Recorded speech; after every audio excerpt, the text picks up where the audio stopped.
Hello, welcome to Rewrite Your Reality with Reese. I'm Reese, and today I wanted to discuss the implications of your imagination, your innate power, and how you might be imagining and why it might not be that beneficial. I'm trying to move you into a more beneficial state of imagining, right? So, last night I was discussing imagination with a friend of mine. We were talking about his health, right? And so he knows about this stuff. We discuss it quite regularly. So we got into discussing how he imagines his reality, right? And he started telling me, "Oh no, okay, I imagine myself healthy, right? And I use a reference from when I felt healthy when I was younger, and I bring that reference into my imaginal scene, and and I feel into that state from that previous image, feeling. I bring it into this new state here, and how I want to feel. Now, that's okay. That's not like nothing's bad, nothing's terrible, right? Nothing's good, nothing's bad. Everything just is. So it is a thing that you can do. But I said, okay, let's talk about this for a second. And why I prefer to give my side of it and show you maybe a more positive way of seeing this or framing this, right? So, if you think about your now moment, like now, it is only the now moment, right? Your now moment, you are brand new right now, right here. You have no beliefs whatsoever. You have beliefs that you think you have that are kind of been ingrained into your physical being, and you bring them up again and again and again, right? And you can only really remember how you felt, right? So, that being said, if you think about if you think about a new reality, a brand new reality, that reality where you are in can't necessarily have anything to do with your previous reality, your previous understanding, your previous feelings. They don't have anything to do with it, right? So, I think it was Neville Goddard who said, "You give up everything for the pearl of great price," and that pearl is your imaginal state, your imagination, your I am awareness as imagination, as everything. In that every single frame, no matter what you feel or think about it, is a brand new frame, and you are inputting assumptions into this frame. You are inputting implications into this frame. You are calling it forth with that implication, with that assumption. Let me say this again. You are calling forth the frame that you wish to experience with an assumption of who you are, or what you want to see, or how you want things to be. It doesn't really matter. It's all the self, and you're calling forth the self that you want to experience, right? Because you are the creator. When you see yourself as the amorphous nothingness, creator, I am awareness, you call forth as a state of being that you already have, and that state of being reflects in your experience, in your imagination as the scene. Right? So, if you call forth an imaginal scene with a previous incarnation of yourself, that cannot be a brand new frame. It's kind of mixing an old story with a perceived new story. Like, I used to feel like this is basically what you're saying. You're kind of telling yourself in this new experience, I used to feel like this. I used to feel like this. I want to feel like this again. Yeah, that's true. You want to feel like that again, right? This is my new experience. I want to feel like this old way that I felt. Kind of funny, right? And you don't frame it like that, right? You don't really tell yourself like, I want to feel a new experience, but I want it to be like this. So you kind of want a new experience, but the old feeling, right? And even then, and even he understood when I said it. He said, "Oh, okay. You know what? It does sound like I'm." How did he phrase it? It was so good. I am having an. I'm not allowing myself to feel the best that I could be. I'm just assuming that what I felt was the healthiest that I could have been, but I'm not allowing myself to feel completely healthy, and in a way that I don't even know You see, that's the thing. Now, there's the crux of it. Like, you don't know how it's supposed to feel. You can dictate how it feels from a knowing that even though I feel a certain way about it, it can feel and be and is greater than what I'm imagining it to be anyway.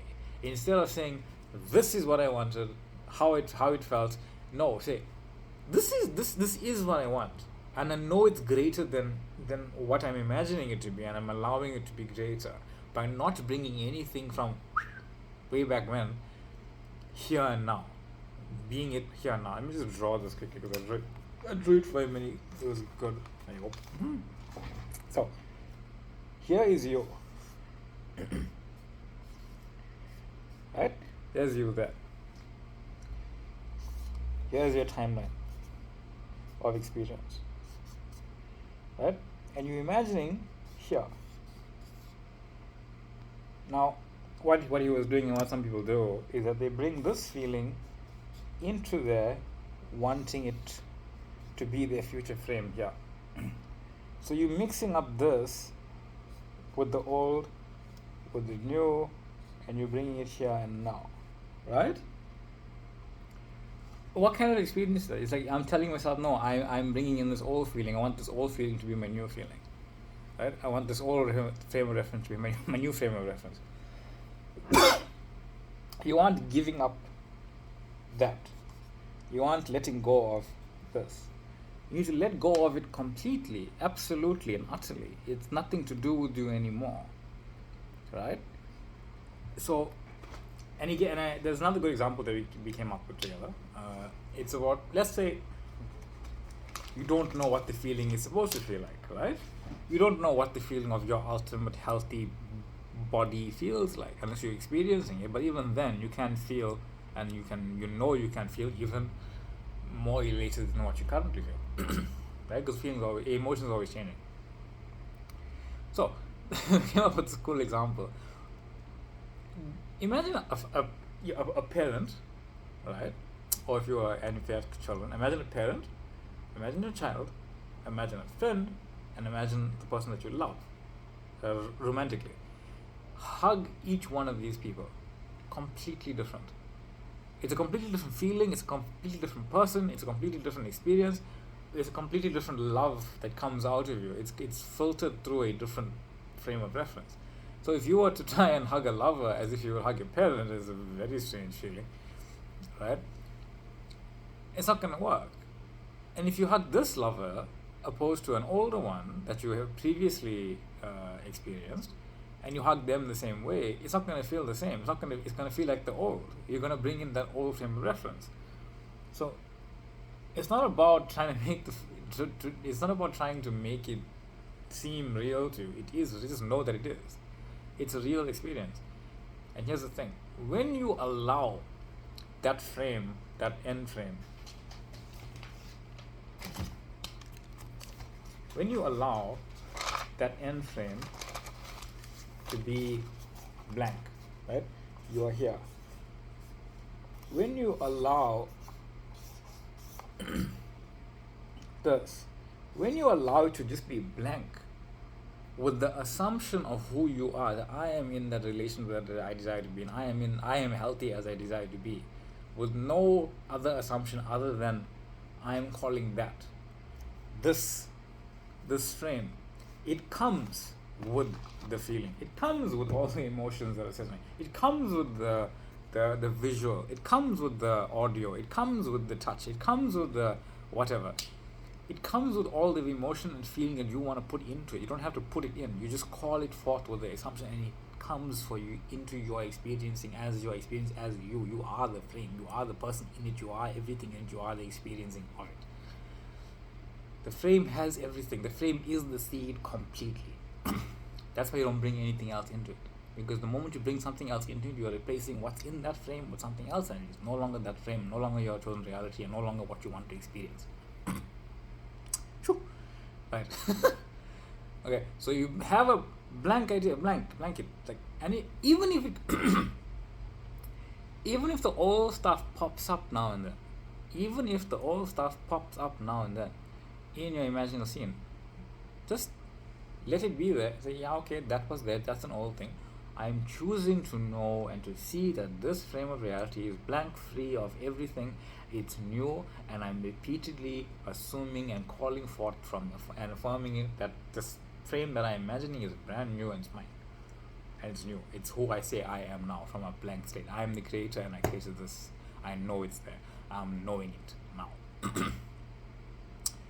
And it's a blessing. It's a blessing when you realize that. This is a secondary realization I had from this, because a lot of the time people say, no, I don't have a frame of reference even. I don't even have I don't know how to be in a relationship. I've never dated 7, 8 people, and I want this new relationship that I really want to work out in the way that I want to work out. I've never had a job like this. I've never traveled like that. I've never driven a car like that. I don't have a frame of reference. That is a blessing. It is a blessing not to know how something is, because now you don't even have the opportunity to unsully it from some other frame of reference, because the thing that you experience isn't what you want. You want this new thing, and you know that it's there. It is a blessing to not have any frame of reference to what you want, because then you can create it in the way that you want it, in your unique experiencing of it, in your unique way, in your unique essence, in your unique vibration, in your unique state of being that you are here to do, to be, to have, to hold, to whatever. To experience, right? I'm experiencing life as it is. No one else in this planet, in all of history, or for all of history, will ever experience life in the way that Reese is experiencing it, and that is my blessing to do that. It is my blessing to experience life as Reese, as I am, in any way that I desire to be, because I am the only one that desires and experiences life in that way for myself, and I am that self, right? Everyone is that same self experiencing life in the way that they want to experience it. So you have and I have thought that before as well. It's like I don't have a reference to that. How do I know what this feels like? By just allowing it to be what it feels like, and you are that knowing. You are the one that declares how it feels like. I want this absolute loving moment from this thing.